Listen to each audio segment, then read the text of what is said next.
안녕하세요 여러분. 오늘의 흥미로운 영상 내용은 테슬라 주가가 상승하고 있습니다. 로보택시 출시는 훌륭했지만 문제점도 적지 않았습니다.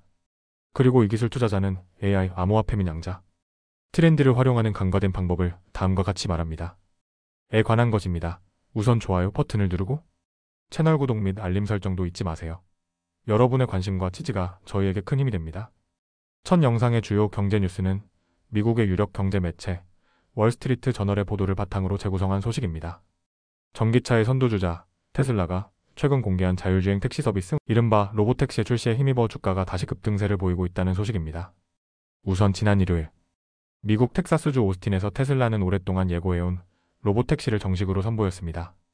이 서비스는 일부 엄선된 승객을 대상으로 운영되며 요금은 고정 가격인 $4 20센트로 책정됐습니다. 이 같은 뉴스에 투자자들은 즉각 반응했고 월요일 테슬라 주가는 8% 이상 급등했습니다. 화요일 장전 거래에서도 추가로 약 2.6% 상승하며 $357를 넘어섰습니다.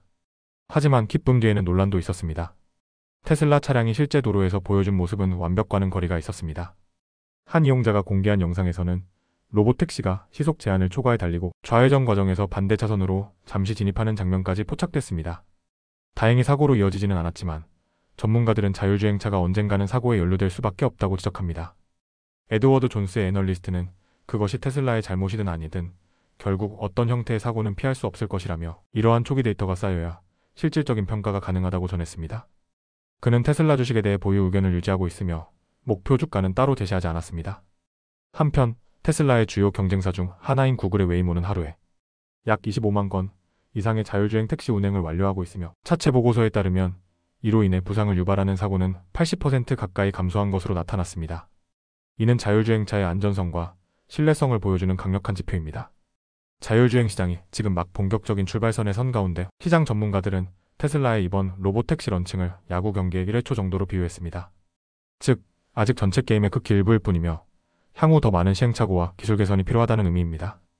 분석기관 배틀로드 리서치의 애널리스트는 테슬라가 점수를 올린 건 확실하다고 평가하면서도 웨이모는 이미 지속적으로 우수한 성과를 내고 있고 현재 기준으로 연간 약 2억 6천만 달러의 매출을 기대할 수 있을 것이라고 말했습니다. 다만 아직 웨이모 역시 자율주행 택시 사업에서 수익을 내고 있는 단계는 아니며 이 산업 자체가 본격적인 수익화를 위해서는 훨씬 더 큰 규모의 운행과 인프라가 필요하다는 분석도 덧붙였습니다. 끝으로 테슬라에 대한 시장 평가는 여전히 긍정적입니다. 벤 로즈라는 또 다른 애널리스트는 테슬라 주식의 매수 의견을 제시하며 향후 12개월 동안 시장 평균을 상회할 가능성이 높다고 전망했습니다. 지금 이 시점에서 가장 중요한 질문은 이것입니다. 과연 테슬라와 웨이모 두 기업 중 누가 더 빠르게, 더 안전하게, 더 규모 있게 자율주행 시장을 장악할 수 있을 것인가? 이 싸움은 기술뿐 아니라 규제, 소비자 수용성, 사고에 대한 사회적 반응까지 총체적인 경쟁이 될 것입니다. 자율주행차의 미래는 이제 시작에 불과합니다. 그리고 테슬라는 그 첫걸음을 세상에 보여주었습니다. 앞으로 이들의 행보가 우리 사회에 어떤 변화를 가져올지 눈여겨봐야 할 시점입니다. 다음 영상은 월스트리트 저널 보도를 바탕으로 가장 최신 기술, 투자 동향과 금융시장 흐름을 재구성해 전해드립니다. 오늘의 중심 인물은 바로 기술 투자자 에릭 잭슨입니다.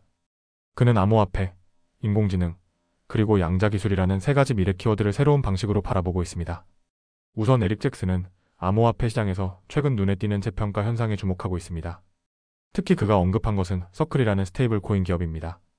처음엔 단순히 머니마켓 펀드와 비슷한 구조라고 생각했지만 실제로는 크립토 자산으로의 자금 이동이 빠르게 이루어지면서 시장에서 놀랄 만큼 가치가 재평가되고 있다는 것입니다.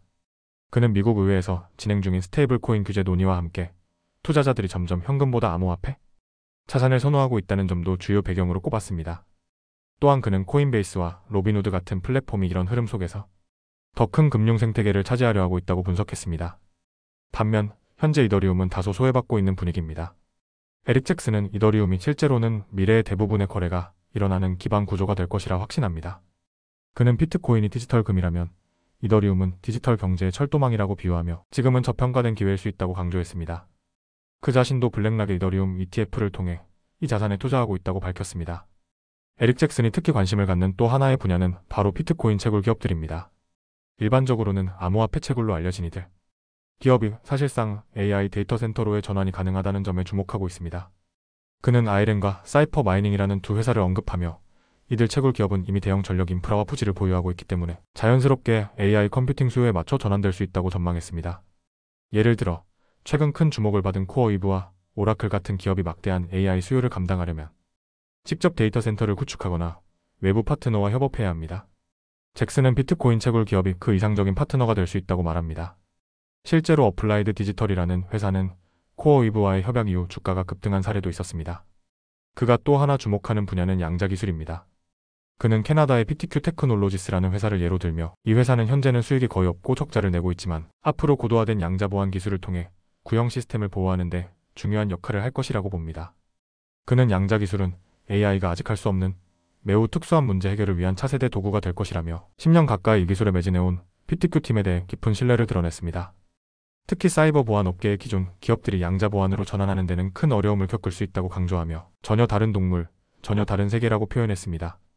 한편 금융시장 전반을 살펴보면 미국 주식 선물 지수는 상승세를 보이는 반면 유가와 금 가격은 하락세를 기록했습니다. 미국 10년 만기 국채 수익률은 4.33% 수준에서 안정세를 보였습니다. 마지막으로 오늘의 국제 정세 뉴스입니다.